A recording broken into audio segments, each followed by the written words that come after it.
नमस्कार बच्चों, मैं आदर्श कटियार आप सभी का स्वागत करता हूं आज की क्लास में। और आज हम लोग जो आपका चैप्टर चल रहा था नाउन का, इसी नाउन सीरीज को हम लोग आगे बढ़ाते हैं। और आज का जो टॉपिक है बड़ा अच्छा टॉपिक है, बड़ा इंपॉर्टेंट टॉपिक है। और उस टॉपिक का नाम है आपका नाउन एंड पजेसिव। इस टॉपिक का जो नाम है आपका वो है नाउन एंड पजेसिव।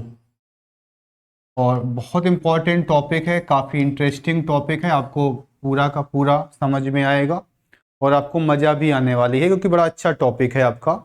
टॉपिक का नाम है आपका नाउन एंड पजेसिव। इसी को ही हम बोलेंगे क्या, इसी को हम बोलेंगे यूज ऑफ एपोस्ट्रोफे। इसी को हम कहेंगे यूज ऑफ एपोस्ट्रोफे। ठीक है, तो इसी को हम यूज ऑफ एपोस्ट्रोफे भी कह सकते हैं। तो यूज ऑफ एपोस्ट्रोफे, ठीक है, ये है। तो टॉपिक है आपका नाउन एंड पजेसिव, या फिर हम इसी को कहते हैं आपका यूज ऑफ एपोस्ट्रोफे। ठीक है, ये चीज़ें। अब देखो, इसमें जैसे हम बात करते हैं इसमें क्या क्या चीज़ें हमें पढ़नी है। तो जैसे आपने देखा होगा, जब भी हम कभी भी किसी पे अधिकार दिखाते हैं तो हम ऐसे बोलते हैं कि भाई राम का बैग है, मोहन की किताब है, सुरेश की किताब है, या सुरेश का घर है, ठीक है, मेरे पिताजी हैं। तो ऐसे हम लोग कई सारे वर्ड्स बोलते हैं। तो उसमें क्या होता है, कहीं ना कहीं हम देखते हैं तो हमें वहाँ पे पोजीशन दिखता है, हमें अधिकार दिखता है, उसी चीज़ को हम लोग बात करते हैं। ठीक है, तो पहला जो पॉइंट है आपका उसको हम समझते हैं। पहला पॉइंट आपका क्या है, पहला पॉइंट आपका क्या है? तो सबसे पहला पॉइंट देखिएगा वो क्या है। जैसे हमें किसी पर अधिकार दिखाना होता है तो हम लोग ऐसे कहते हैं, हम लोग कहते हैं कि भाई राम का बैग। हम कैसे कहते हैं? हम कहते हैं राम का बैग कहते हैं। तो अगर हमें भाई इसमें राम अपना अधिकार दिखा रहा है, किस पर? बैग पर अधिकार दिखा रहा है। तो हम इसको कैसे सही करेंगे? तो हम इसको इस तरीके से सही करेंगे। सबसे पहले लिखेंगे राम, फिर लिखेंगे एपोस्ट्रोफे, और फिर हम लिख देंगे क्या? बैग। ठीक है, तो राम एपोस्ट्रोफे एस, और फिर क्या लिख देंगे?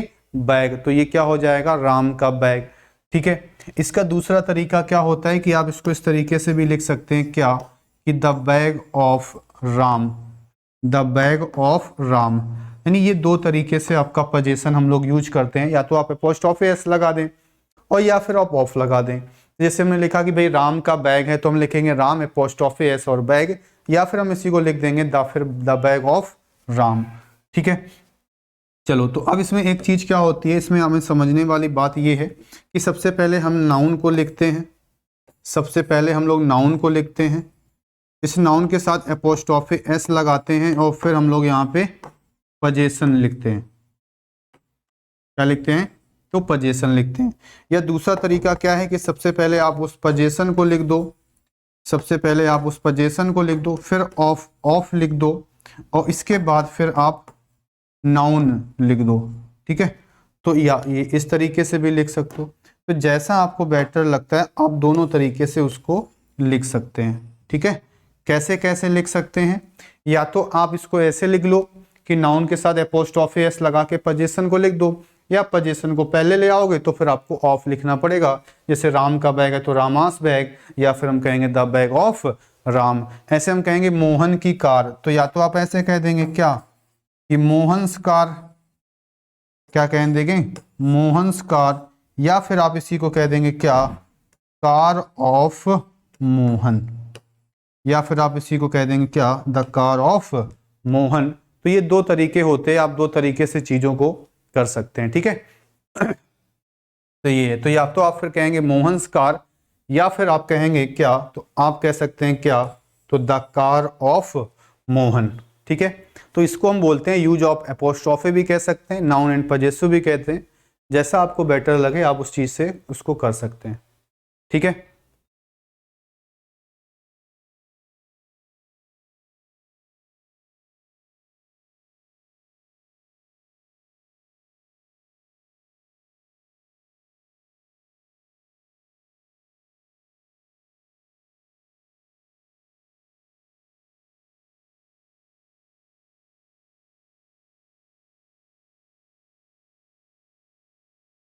ठीक है। और भी मैं कुछ एग्जांपल दे रहा हूं ताकि आपको और भी चीजें बेहतर तरीके से समझ में आए।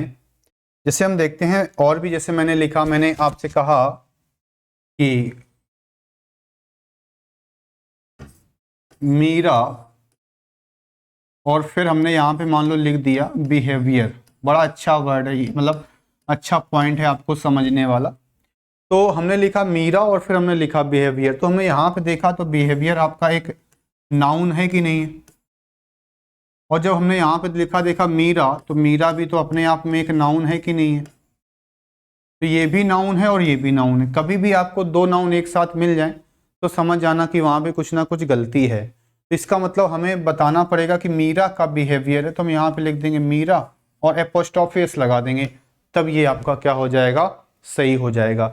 मुझे लिखना है रेखा का घर है, तो हम लिखेंगे रेखा, फिर हम लिख देंगे एपोस्ट्रोफी और फिर हम लिख देंगे हाउस। तो इस तरीके से आपको लिखना होता है। दूसरा तरीका मैंने कहा ऑफ भी लगा सकते हो। ऑफ लगा के कैसे लिख लोगे, तो आप ऐसे लिख दोगे कि द हाउस ऑफ रेखा। दूसरा तरीका आपका ये हो जाएगा द हाउस ऑफ रेखा। तो जैसा आपको बेटर लगे आप उस तरीके से चीजों को लिख सकते हैं, समझ सकते हैं ये चीजें। ठीक है, चलो तो इस चीज को नोट करो, फिर हम लोग आगे बढ़ते हैं और नेक्स्ट पॉइंट समझते हैं जो कि बहुत ज्यादा इंपॉर्टेंट है। तो जो इसका अगला वाला रूल है वो सबसे ज्यादा इंपॉर्टेंट है।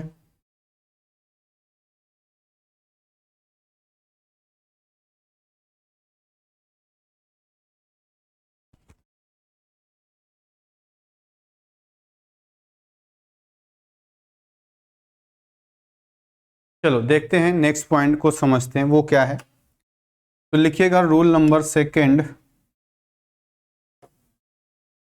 रूल नंबर सेकंड आपका क्या है, और रूल नंबर सेकंड को इम्पोर्टेंट लिखिएगा क्योंकि ज़्यादातर चांसेस जो पूछने के होते हैं वो सेकंड वाला ज़्यादातर पूछता है, इसके चांस थोड़े से ज़्यादा होते हैं। ठीक है, तो रूल नंबर सेकंड क्या है, रूल नंबर सेकंड ये है कि वी डोंट यूज एपोस्ट्रोफे, यानी apostrophe S with non living, with non living. इसको हिंदी में कैसे लिखेंगे कि निर्जीव, निर्जीव के साथ, निर्जीव के साथ एपोस्ट्रोफे एस का प्रयोग, निर्जीव के साथ एपोस्ट्रोफे एस का प्रयोग नहीं होता है। निर्जीव के साथ एपोस्ट्रोफे एस का प्रयोग नहीं होता है। तो जो निर्जीव होता है या जिसको नॉन लिविंग कहते हैं उसके साथ एपोस्ट्रोफे एस का यूज नहीं करते हैं।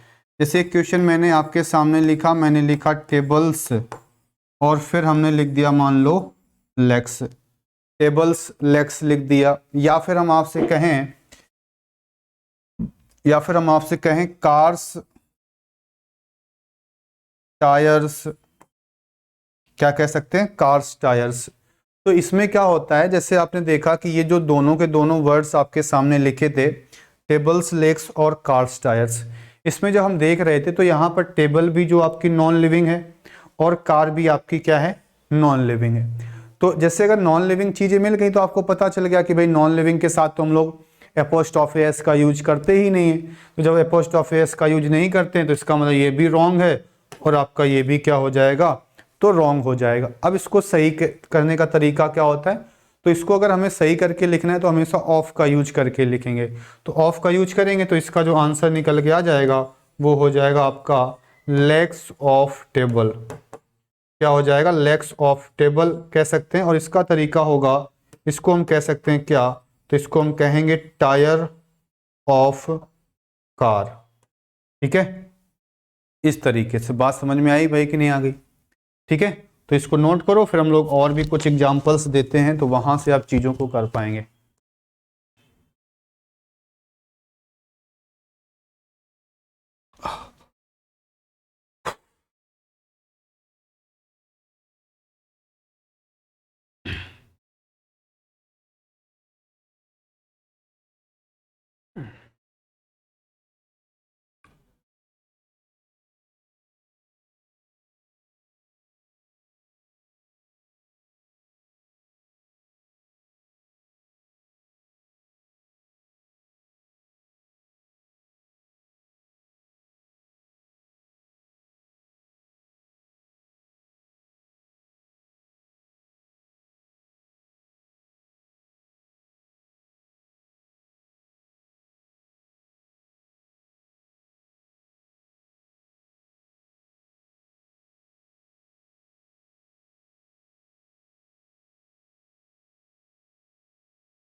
चलो अब देखो कुछ एग्जाम्पल मैं और दे रहा हूँ, क्योंकि यहाँ से प्रश्न आपने देखिएगा तो आपको मिलेंगे बहुत सारी चीजें। जैसे एक आता है आपका कार्ड्स व्हील करके, क्या आता है, तो आपका आता है कार्ड्स व्हील करके आता है, गाड़ी का पहिया हम बोलते हैं। तो कार्ट माने गाड़ी और व्हील माने पहिया, तो गाड़ी का पहिया। ठीक है। और अगर हम देखें तो एक आपका इसी तरीके से और भी कई सारे वर्ड्स हैं, जैसे हम बात करें तो एक आपका ऐसे हमें मिलता है, वो मिलता है फेंस ब्लेड। क्या मिल जाता है? फेंस ब्लेड मिल जाता है। ठीक है। अब इन दोनों को अगर हमें सही करना है तो पहले वाले को हमें लिखना है, तो हम इसको, ये तो गलत है, तो हम इसको कहेंगे व्हील ऑफ द कार्ट या व्हील ऑफ कार्ट। ठीक है। और इसका तरीका क्या है? Blade of fan. इसको हम कहेंगे क्या? तो इसको हम कहेंगे ब्लेड ऑफ फैन। ठीक है। इसको हम कहेंगे क्या? इसको हम कहेंगे ब्लेड ऑफ फैन। ठीक है। तो व्हील ऑफ कार्ट या फिर ब्लेड ऑफ फैन। ठीक है।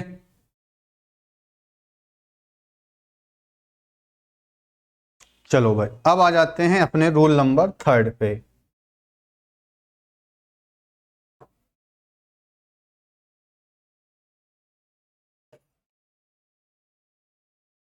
रूल नंबर 3 के बारे में जब हम आपसे बात करते हैं तो रूल नंबर 3 आपका क्या है? तो रूल नंबर 3 आपका ज़्यादा इंपॉर्टेंट हो जाता है। कैसे? पहले मैं आपको कुछ वर्ड्स लिख रहा हूँ, आप बताएंगे कि ये सही है कि गलत है। जैसे मैंने लिखा दिल्लीज ट्रैफिक, और मैंने लिखा कानपुर एपोस्ट्रोफे और फिर मैंने लिख दिया मान लो पोल्यूशन। ठीक है। सेकेंड मैं लिखना चाहूंगा तो मैंने लिखा मून्स लाइट,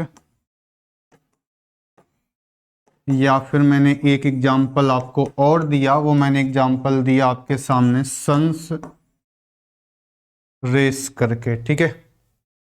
तीसरा जो प्रश्न मैं बनाना चाहूंगा वो ये है कि जैसे मैंने लिखा कि 1 डेज लीव, या फिर मैंने लिखा new years occasion. New years occasion का मतलब नए साल का अवसर। ठीक है।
अब ये चीज आपको बतानी है कि ये सही है कि गलत है। ठीक है। तो इसको लिखो, फिर बताओ कि ये सही लिखा है कि गलत लिखा है। ठीक है। एक और लिख लो 4th नंबर।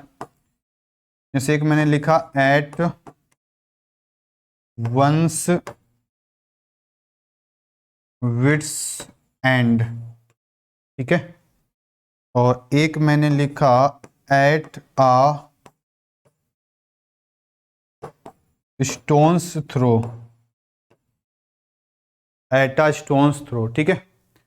तो दो हैं आपके सामने, एट वंस विट्स एंड और एट आ स्टोन्स थ्रो।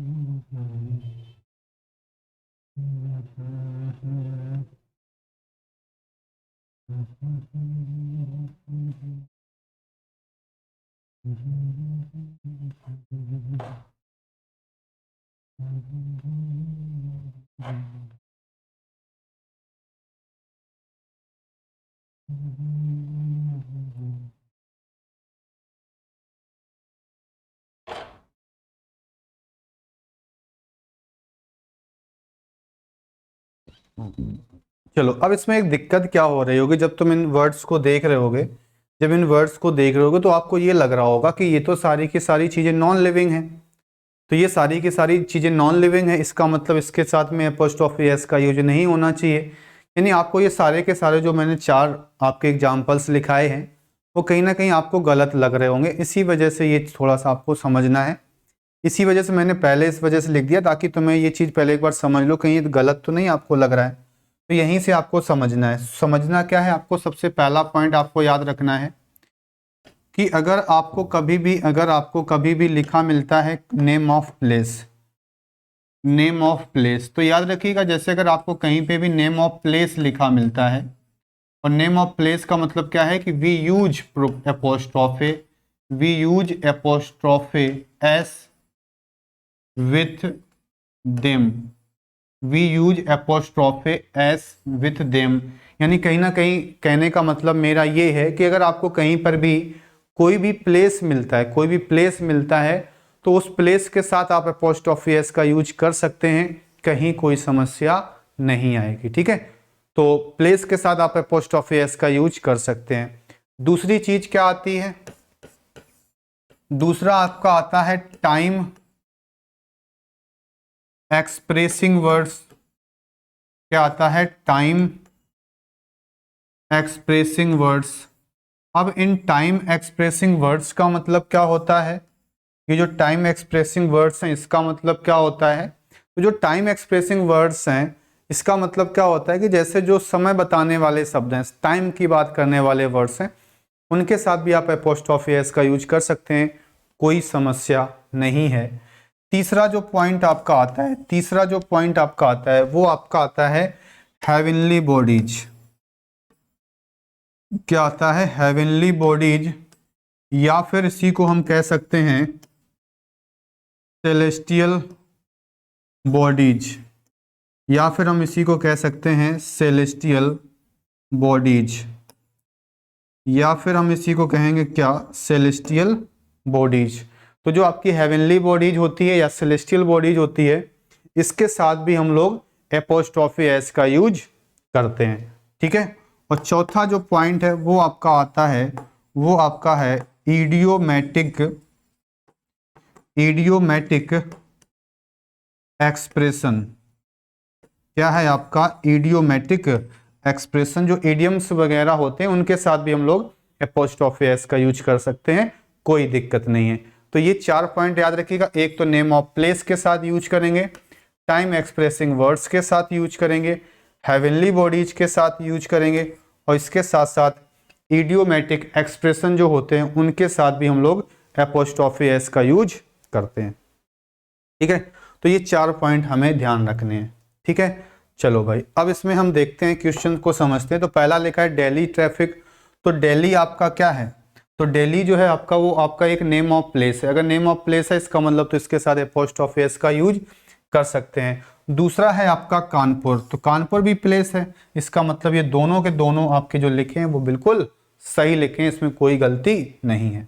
फिर आता है मूनलाइट यानी चंद्रमा का प्रकाश, सूर्य की किरणें, ये भी सही है क्योंकि जो हेवनली बॉडीज होती है या सेलेस्टियल बॉडीज होती है इसके साथ भी हम लोग एपोस्ट्रोफी एस का यूज कर सकते हैं। फिर आपका आता है जैसे हमने कहा वन डे लीव, एक दिन की छुट्टी, न्यू ईयर्स ओकेजन, नए साल का अवसर, टाइम एक्सप्रेसिंग वर्ड्स हैं, यूज करते हैं, इसका मतलब ये भी आपका सही है। और चौथा आपका ईडियम है एट वंस विट्स एंड, और आपका एट अ स्टोन्स थ्रो, दोनों ईडियम है और ईडियम के साथ आप एपोस्ट्रोफी एस का यूज कर सकते हैं, कहीं कोई समस्या नहीं होगी।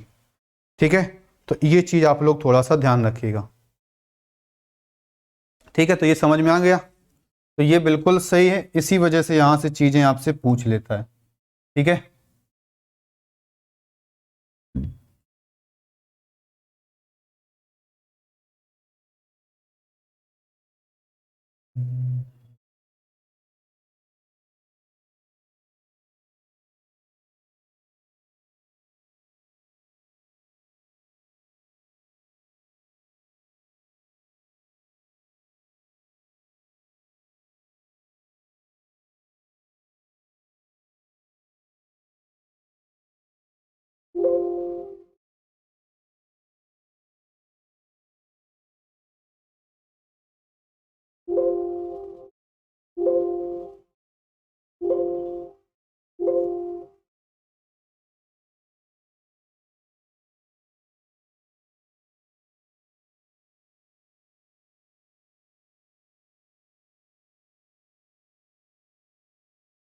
चलो अब आ जाते हैं अपने नेक्स्ट रूल पे। ठीक है, अब आ जाते हैं अपने नेक्स्ट रूल पे। ये आपका क्या है, चलो देखिएगा, रूल नंबर 4।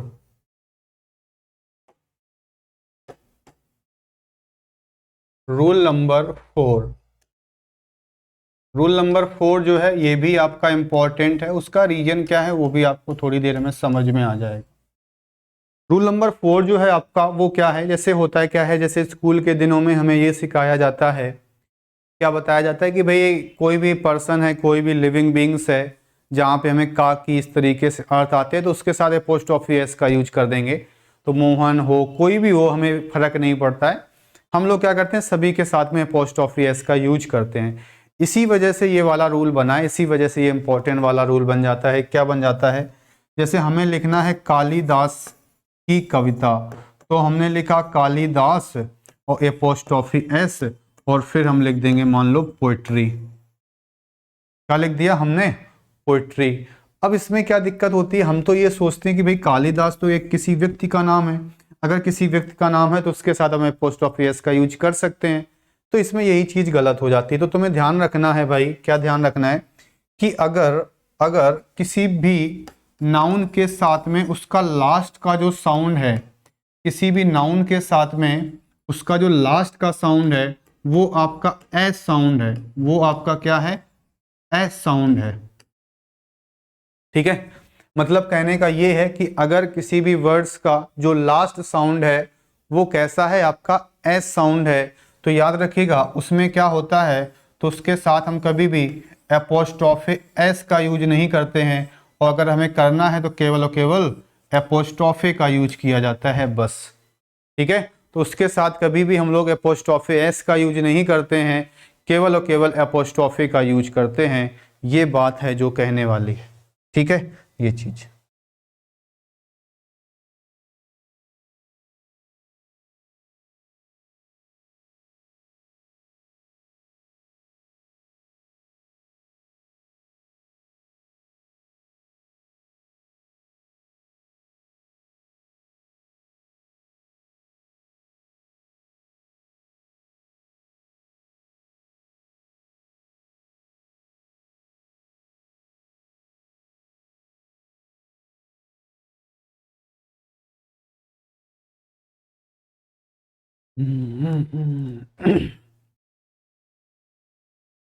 चलिए भाई, ये समझ में आ गई बात।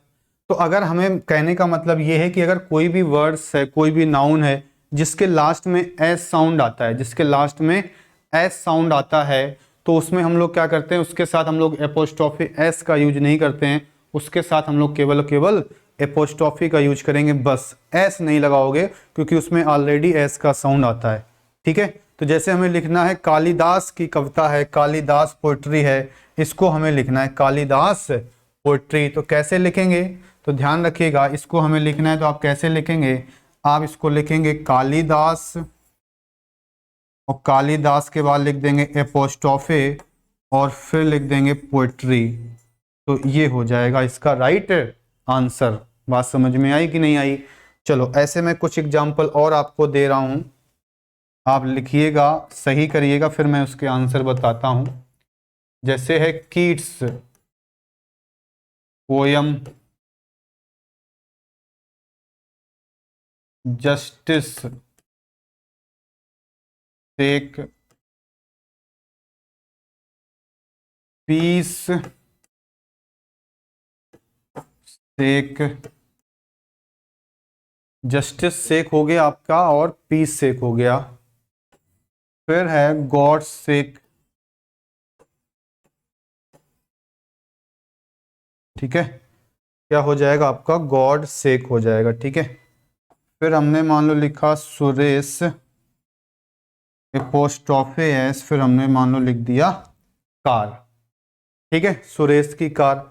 अब जब इसको हम समझते हैं, इसको जब देखते हैं, तो यहाँ पे लिखा है जॉन कीट्स। अब क्योंकि जो जॉन कीट्स है उसके नाम में ही तो एस है भाई, जॉन कीट्स के साथ क्या है, जॉन कीट्स जो है उसके नाम में ही एस आता है। तो जब उसके नाम में ही एस है तो इसका मतलब फिर एपोस्ट्रोफे एस लगाने की आवश्यकता नहीं है, केवल केवल एपोस्ट्रोफे आएगा। तो अगर हम इसमें देखें तो कीट्स के साथ केवल एपोस्ट्रोफे लगा है, इसका मतलब फिर ये आपका कैसा हो जाएगा, सही हो जाएगा। फिर आता है जस्टिस सेक, तो जस्टिस में देखो यहाँ पे एस का साउंड आ रहा है जस्टिस, इसका मतलब ये गलत है। इसका जो सही आंसर होगा वो हो जाएगा आपका जस्टिस और एपोस्ट्रोफे और फिर हो जाएगा तुम्हारा सेक, ठीक है। ऐसे आता है शांति के लिए पीस से गलत है, आप लिखेंगे सबसे पहले पीस, फिर लगाएंगे एपोस्ट्रोफे और फिर लिख देंगे क्या, सेक। फिर आता है गॉड सेक, भगवान के लिए, तो ये बिल्कुल सही लिखा, इसमें कोई दिक्कत नहीं। सुरेश की कार है, तो जब सुरेश को पढ़ते हैं तो सुरेश में एस का साउंड आता है, इसका मतलब जब सुरेश की कार लिखना होगा तो इसमें केवल और केवल एपोस्ट्रोफे लगाएंगे, एस लगाने की आवश्यकता आपको नहीं है, ये चीज है, ठीक है। चलो, इसके अलावा और भी कुछ मैं आपको क्वेश्चन दे रहा हूं, अक्सर पूछा जाता है एग्जाम में, ठीक है। तो जैसे हमने लिख दिया मान लो बॉयज हॉस्टल, या फिर हमने कहा बॉयज हॉस्टल, या फिर हम कहेंगे आपसे बॉयज हॉस्टल, ठीक है, या हम कहेंगे आपसे बॉयज हॉस्टल, ठीक है। इनमें से आपको बताना है कि कौन सा सही है, ठीक है। ऐसे अगर हम लिखना चाहेंगे तो अगर हमने कहा मान लो गर्ल्स हॉस्टल, या हम लिखेंगे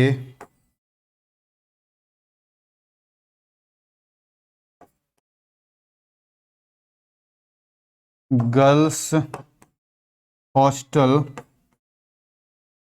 या फिर हम कहेंगे गर्ल्स एपोस्ट्रोफी एस और फिर हम कहेंगे हॉस्टल, ठीक है।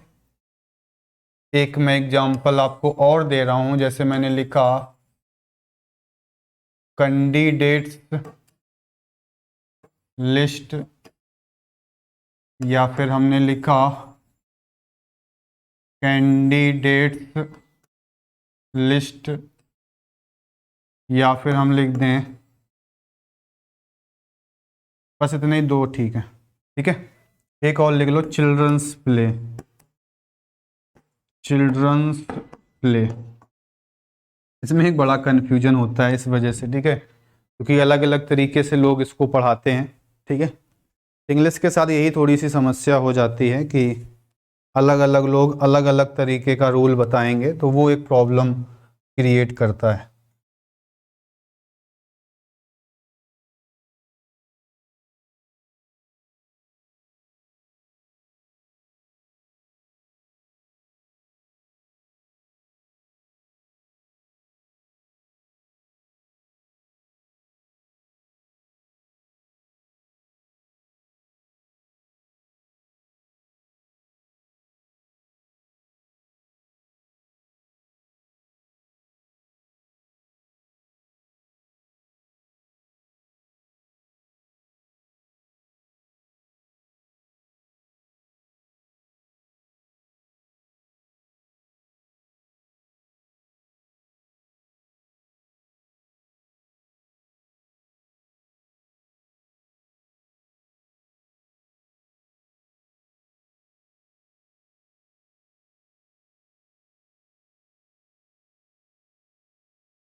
चलो देखते हैं। जैसे पहला लिखा है क्वेश्चन आपका, लिखा है बॉयज हॉस्टल। क्या लिखा है? बॉयज हॉस्टल लिखा है। तो जब बॉयज हॉस्टल लिखा है, इसका वैसे तो ये सही है, लेकिन इसका मीनिंग गलत हो जाता है। इसका मतलब तो ये निकल के आ रहा है कि लड़के को हॉस्टल है। इसका मतलब हो रहा है कि जो हॉस्टल है उसका मालिक एक लड़का है। तो ऐसा तो नहीं होता है। जैसे क्या होता है कि हॉस्टल वगैरह में क्या होते हैं, कई सारे बच्चे होते हैं जो कि हॉस्टल में रहते हैं, ठीक है। तो इसका मतलब क्या हो जाएगा, तो ये तो आपका रॉन्ग हो गया, क्योंकि इसकी जो मीनिंग है वो गलत निकल के आ रही है, ठीक है।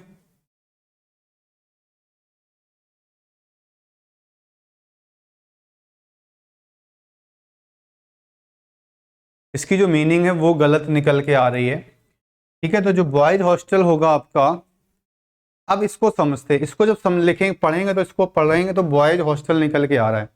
तो बॉयज का मतलब ऑलरेडी एस का साउंड है, तो फिर इसमें केवल एपोस्ट्रोफी एस तो नहीं आएगा। तो इसका जो तरीका होगा वो हम लिखेंगे कैसे, तो इसको हम इस तरीके से सही करके लिखेंगे।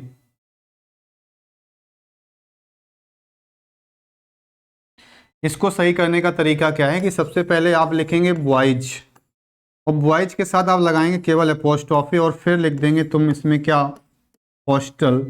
तो ये हो जाएगा इसका राइट आंसर, यानी सही आंसर, ठीक है। तो ये हो जाएगा बॉयज हॉस्टल, ठीक है।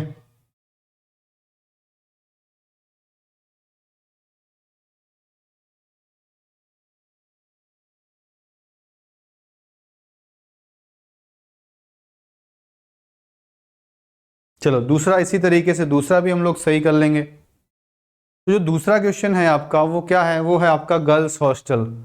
तो गर्ल्स हॉस्टल, तो मैंने कहा इसका मतलब तो गर्ल्स के मालिक है, तो ये तो होती नहीं है। तो गर्ल्स हॉस्टल में क्या होगा, एस का साउंड है तो फिर एपोस्ट्रोफी एस नहीं लगेगा, केवल एपोस्ट्रोफी लगेगा। इसका मतलब इसका जो आंसर सही है वो सेकेंड वाला सही होगा, गर्ल्स हॉस्टल।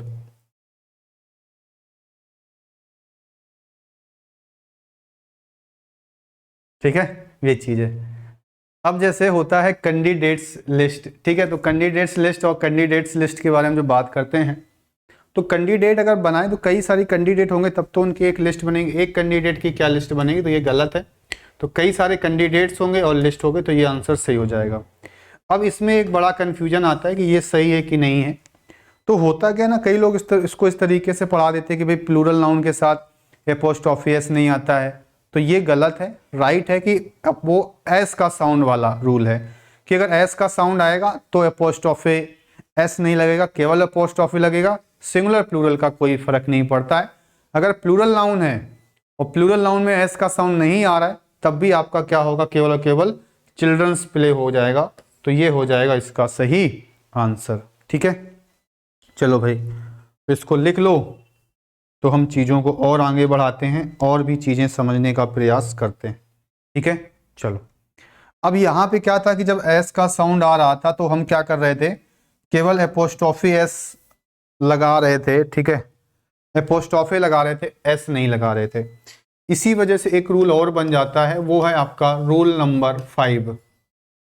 वो इम्पोर्टेंट आपका कैसे है उसको आप थोड़ा सा समझ लेते हैं। देखो रूल नंबर 5 कैसे इम्पोर्टेंट आपका हो जाता है। जैसे कहीं कभी कभी ऐसा लिखा होता है, कहीं पे लिखा जैसे समबडी है, या फिर आपका नोबडी है, समबडी है, नोबडी है, एनीबडी है, या फिर आपका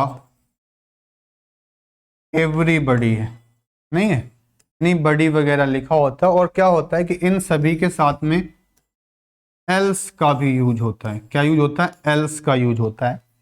तो हम बात करें तो somebody else, nobody else, anybody else और आपका एवरीबडी एल्स। तो होता क्या है कि इन सभी के साथ में एल्स का यूज होता है, इन सभी के साथ में एल्स का यूज होता है, ठीक है। इन सभी के साथ एल्स का यूज होता है। अब जो एग्जामिनर पूछता है, जो क्वेश्चन आपका बनता है वो ये बनता है कि ये जो एल्स वर्ड है, ये जो एल्स है आपका, इस एल्स के साथ हम क्या लगाएंगे, इस एल्स के साथ में हम लोग क्या लगाएंगे, एपोस्ट्रोफी एस लगाएंगे। इस एल्स के साथ में हम क्या लगाएंगे, तो इस एल्स के साथ हम एपोस्ट्रोफी एस लगाएंगे, या फिर हम इस एल्स के साथ में केवल और केवल एपोस्ट्रॉफी लगाएंगे। तो ये दो प्रकार के प्रश्न आपसे एग्जाम में पूछता है, दो टाइप के प्रश्न आपसे बनते हैं। तो एक बार आप बताना चाहोगे कि भाई आप बताओ एक बार इसमें कि क्या होगा, एपोस्ट्रॉफी एस वाला बेटर होगा या केवल एपोस्ट्रॉफी वाला बेटर होगा। ठीक है, ये चीज।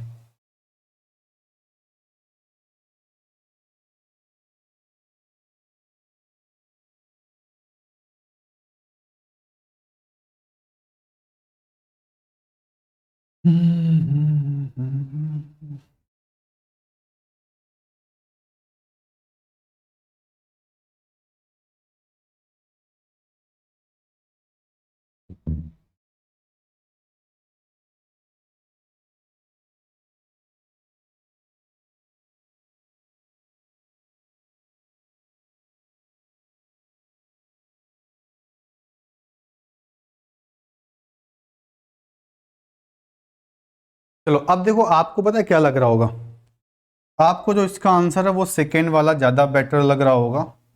तो जो आपको लग रहा होगा वो तो कभी आंसर होते ही नहीं है, आपको खुद ही पता होगा। तो इसका जो आंसर सही होगा, याद रखिएगा, वो फर्स्ट वाला सही होगा। कौन सा वाला? फर्स्ट वाला सही होगा, ना कि सेकेंड वाला सही होगा। तो याद रखिएगा, जब भी हमें एल्स मिलेगा, एल्स मिलेगा, तो उस एल्स में हम लोग क्या करेंगे, एल्स के साथ एपोस्ट्रॉफी नहीं लगाएंगे, बल्कि उसके साथ हम लोग एपोस्ट्रॉफे एस का यूज करेंगे। इस चीज को ध्यान रखिएगा, ठीक है, इस चीज को ध्यान रखिएगा। एक गलती यहां से और बनती है, एक गलती यहां से और बनती है, वो क्या बनती है उसको भी थोड़ा सा समझ लो आप। जैसे हमने मान लो लिखा, हमने लिखा कि समबडीज एपोस्ट्रॉफे है, समबडीज एल्स, और फिर हमने मान लो लिख दिया कार। ठीक है, समबडीज एल्स कार हमने लिख दी। अब देखो इसमें क्या होता है, इसमें आपका क्या होता है कि जो ये जो लिखा है ये देख ध्यान रखिएगा। जैसे क्या होगा कि समबडी वगैरह के अगर आपके साथ, समबडी वगैरह के साथ अगर आपको एल्स लिखा मिलता है, समबडी वगैरह के साथ अगर आपको एल्स लिखा मिलता है, तो याद रखिएगा फिर समबडी के साथ नहीं लगाते हम लोग, फिर हम लोग एस लगाते हैं एल्स के साथ में। यानी इसका जो राइट आंसर जाएगा वो आपका जाएगा, यानी सम बडी, फिर होगा तुम्हारा एल्स, फिर एपोस्ट्रोफी एस, और फिर होगा कार। तो याद रखिएगा समबडी, नोबडी, एल्स जब आएगा तो समबडी वगैरह के साथ नहीं लगता है, बल्कि ये किसके साथ लगाते हैं, तो हम लोग एल्स के साथ लगाते हैं। तो ये बात आपको बहुत ध्यान रखनी है, ठीक है, ये चीज है, ठीक है। तो इसको आप लोग नोट करिएगा।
चलो भाई, इतना नोट कर लिया आपने।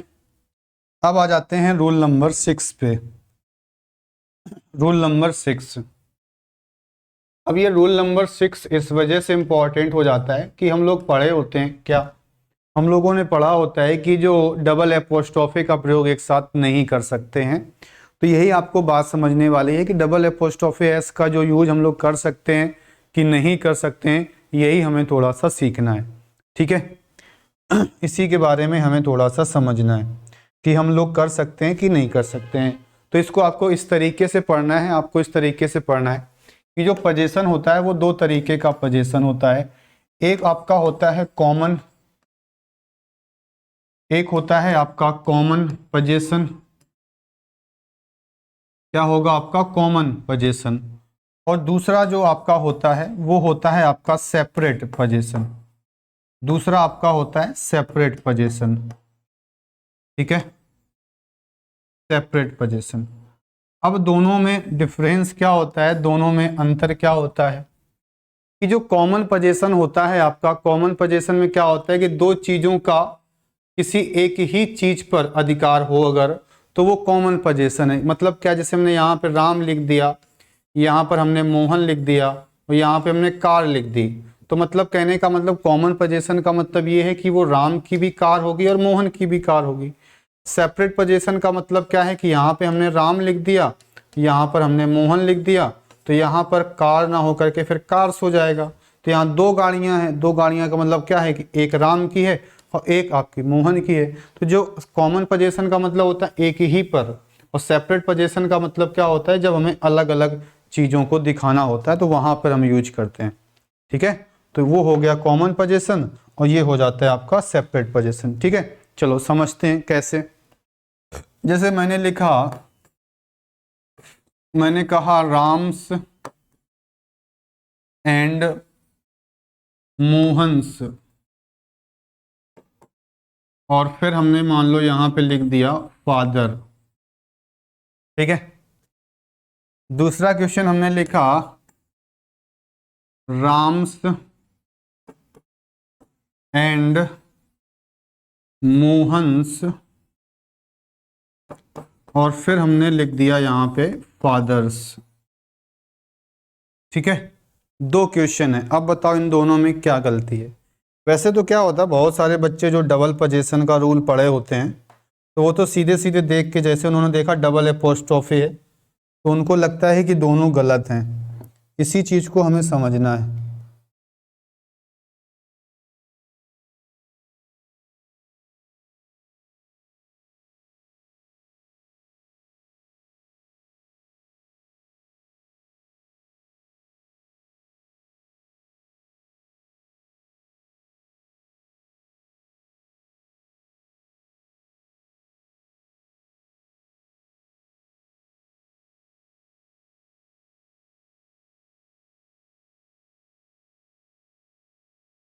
चलो अब देखते हैं, जब पहले वाले क्वेश्चन को हमने देखा तो यहाँ पे एक चीज आप गौर करिएगा, एक चीज गौर करिएगा। वो गौर करने वाली चीज क्या है, वो गौर करने वाली चीज है आपकी यहाँ पे जो लिखा है वर्ड, वो है आपका वर्ड क्या, फादर। तो फादर लिखने का मतलब क्या है, फादर से हमें पता चल रहा है कि यहाँ जो पिताजी हैं वो एक ही हैं। तो अगर एक ही पिताजी हैं तो इसका मतलब क्या है कि वो राम के भी होंगे और मोहन के भी होंगे। तो जब राम के भी हैं और मोहन के भी हैं तो आप याद रखिएगा केवल एक ही एपोस्ट्रॉफी का यूज करेंगे। तो यहाँ से क्या होगा, राम के साथ एपोस्ट्रॉफी हट जाएगा और मोहन के साथ आपका लगा रहेगा, तो राम एंड मोहन्स फादर हो जाएगा। ठीक है, ये चीज है। दूसरा लिखा है राम्स एंड मोहन्स फादर्स, तो यहाँ पर क्या लिखा है, यहाँ पर आपका लिखा है फादर्स। तो फादर्स लिखने का मतलब है कि दो पिताजी होंगे, मतलब एक से ज्यादा होंगे प्लूरल। तो इसका मतलब वो राम के अलग हो गए और मोहन के अलग हो गए, तो दोनों के अलग हो गए, तो इसके साथ भी आएगा एपोस्ट्रोफी, इसके साथ भी आएगा, यानी ये जो लिखा है वो सही लिखा है। समझ में आई बात। तो ये जो एग्जाम्पल है, सेकेंड वाला जो एग्जाम्पल है, ये एग्जाम्पल है आपका सेपरेट पोजीशन का। ये आपका एग्जाम्पल हो जाएगा सेपरेट पोजीशन का, आपको समझ में आ गया होगा। सेपरेट पोजीशन का मतलब अलग अलग है, तो राम के पिताजी अलग है, मोहन के पिताजी अलग हैं। ठीक है, ऐसे हमने बात करी फादर, तो यहाँ पिताजी एक ही थे तो केवल एक ही अपोस्ट्रोफी का यूज किया, तो एक के साथ करेंगे एक के साथ नहीं करेंगे। तो जो फर्स्ट वाला एग्जाम्पल है, ये एग्जाम्पल है आपका कॉमन पोजीशन का, ये एग्जाम्पल हो जाएगा आपका कॉमन पोजीशन का। बात समझ में आ गई। ये कॉमन पोजीशन और वो हो जाएगा आपका सेपरेट पोजीशन। ठीक है।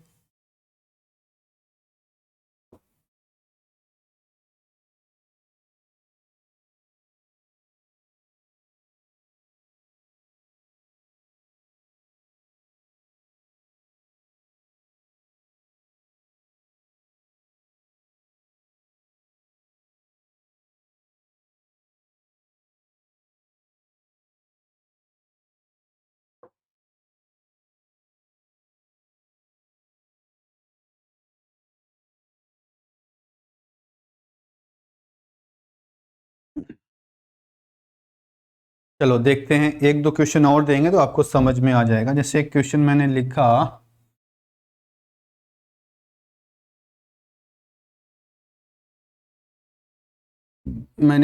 मैंने कहा आपसे कि मृत्युंजय एपोस्ट्रोफी एंड धनंजय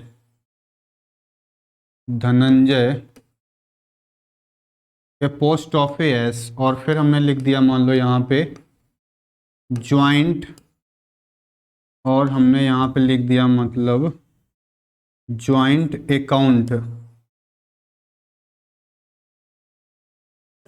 ठीक है, ज्वाइंट अकाउंट, ठीक है, ये चीज़ है। एक और देखो,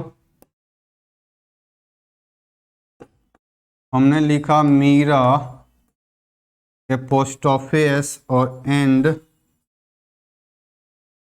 राधा एपोस्ट्रोफी और फिर हमने लिख दिया मान लो हस्बैंड। ठीक है, ये दो प्रश्न हैं आपके सामने, बताओ भाई क्या होगा इसका आंसर।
चलो समझ लेते हैं। जैसे पहला क्वेश्चन यहाँ पे लिखा है कि Mrityunjay and Dhananjay joint account ना, ऐसे लिखा हुआ है। तो जब तुम इसमें देखोगे, जब तुम इसमें लिखा देखोगे तो यहाँ पे अगर एक वर्ड आप देखिएगा तो यहाँ पर हमें एक वर्ड लिखा मिल रहा है, वो वर्ड आपको मिल रहा है ज्वाइंट अकाउंट।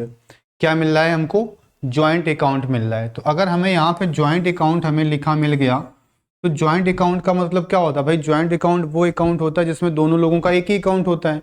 तो अगर एक ही अकाउंट है दोनों का तो इसका मतलब क्या है कि वो मृत्युंजय का भी है और वो धनंजय का भी है। तो अगर दोनों का एक ही है तो ये तो हो गया कॉमन पोजीशन। तो जब कॉमन पोजीशन हो गया तो केवल एक ही अपोस्ट्रोफी का यूज करेंगे, यानी यहां पर हम लिखेंगे आपका मृत्युंजय एंड धनंजय, यानी इसमें अपोस्ट्रोफी लगाने की आवश्यकता नहीं है। दूसरा क्वेश्चन आ जाता है तो लिखा है मीरास एंड राधा और फिर यहाँ लिखा है हस्बैंड। और तुम यहाँ पे देखोगे तो तुमको यहाँ पे हस्बैंड लिखा मिल गया।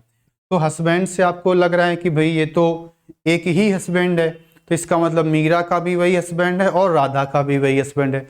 लेकिन अगर तुम देखोगे वास्तविकता में तो ऐसा नहीं होता है भाई। रियल में कभी ऐसा होता है कि दो का एक ही हस्बैंड हो। अगर मान लो ऐसा हो जाए बाई चांस, तो ऐसा नहीं कि आप लिख नहीं सकते हैं आप भाई, ऐसा भी हो सकता है भाई किसी की किस्मत अच्छी है तो हो सकता है कि भाई दोनों का एक ही हस्बैंड हो जाए। ठीक है, लेकिन ऐसा मतलब एक नॉर्मल मतलब नहीं होता है ऐसा, तो हम उसकी बात कर रहे हैं। ठीक है, हम लोग एक्सेप्शन की बात यहाँ पे नहीं कर रहे हैं। तो इसका मतलब ये हो रहा है कि वो मीरा का भी हस्बैंड है और वो राधा का हस्बैंड है। ऐसा तो नहीं दोनों के हस्बैंड जो होंगे वो अलग अलग होंगे। अगर दोनों के अलग अलग हस्बैंड होंगे इसका मतलब तो फिर ये गलत हो जाएगा। इसको हमें सही करना है तो कैसे सही करेंगे? तो सबसे पहले हम लोग लिखेंगे मीरा एपोस्ट्रोफी एस, फिर लिखेंगे एंड राधा एपोस्ट्रोफी एस। अब क्योंकि दोनों के अलग अलग हस्बैंड हैं तो बस तुम कुछ ना करो, तुम इसका प्लूरल बना दो। यहाँ पर तुम कर दो हस्बैंड्स, और जैसे ही हस्बैंड्स कर दोगे तो आपकी बात एकदम क्लियर हो जाएगी कि राधा के हस्बैंड अलग हैं और मीरा के हस्बैंड दोनों कैसे हैं? अलग अलग हैं। तो जो दोनों के अलग अलग हैं तो इसका मतलब हम यहाँ पे क्या करेंगे, सेपरेट पोजीशन का यूज हम लोग यहाँ पे कर देंगे। ठीक है, बात समझ में आ गई ये चीजें। ऐसे एक क्वेश्चन और आया था, एक प्रश्न आपका इसी पर बेस आया था, वो इस तरीके से आया था कि अमिताभ एंड अजिताभ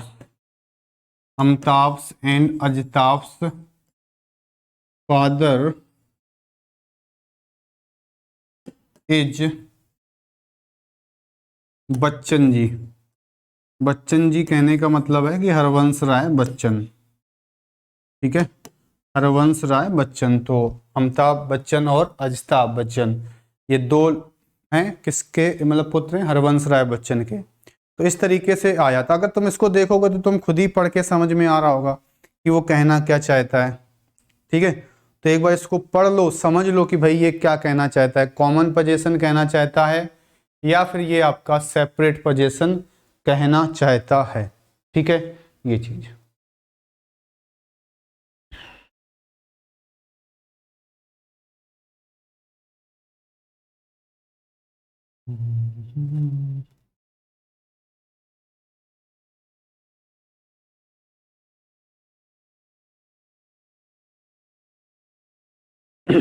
चलो देख लो, अब तुम ऐसे समझो, यहां पर वो कह रहा है आपसे, देखो उसने ये भी लिख दिया है कि अमिताभ एंड अजिताभ फादर, तो फादर कहीं ना मतलब एक ही है, और आगे उसने कहा भी है कौन है वो, बच्चन जी हैं। तो इसका मतलब ये है कि ये कॉमन पोजीशन का सवाल है, क्योंकि अमिताभ के भी पिताजी वही हैं और आपके अजिताभ के भी पिताजी वही हैं। तो अमिताभ और अजिताभ के जब एक ही पिताजी हैं, इसका मतलब ये कॉमन पोजीशन है, तो एक ही अपोस्ट्रोफी रहेगा। तो जो बाद वाला लिखा है वो सही लिखा है, जो पहले वाला है इसको हटा देंगे, तो यहाँ पर आपको लिखना पड़ेगा अमिताभ। क्या लिखना पड़ेगा, तो अमिताभ लिखना पड़ेगा, बस ये चीज़ है। ठीक है, तो ये आपका था, तो ये आपके रूल थे जो हम लोगों ने आज की क्लास में पढ़े हैं। काफ़ी अच्छा टॉपिक रहता है आपका नाउन एंड पोजीशन का, 5 से 6 रूल होते हैं, लेकिन थोड़ी सी वैरायटी होती है, थोड़ा सा नयापन होता है, थोड़ा सा कन्फ्यूजन होता है, उसी वजह से ये इंपॉर्टेंट हो जाता है। तो मैंने सारी चीज़ें आपको बता दी कि कहाँ से आपकी गलती होती है, कहाँ से आपको समस्या आती है, तो यही सारी चीज़ें हैं। ठीक है, तो आज की क्लास को हम लोग यहीं पे समाप्त करते हैं। तो आज के लिए इतना ही, बाकी फिर हम लोग नेक्स्ट क्लास में मिलेंगे, तो वहाँ पे हम लोग और चीज़ों को समझेंगे। ठीक है, तो आज के लिए इतना ही, सभी को धन्यवाद, जय हिंद, जय भारत।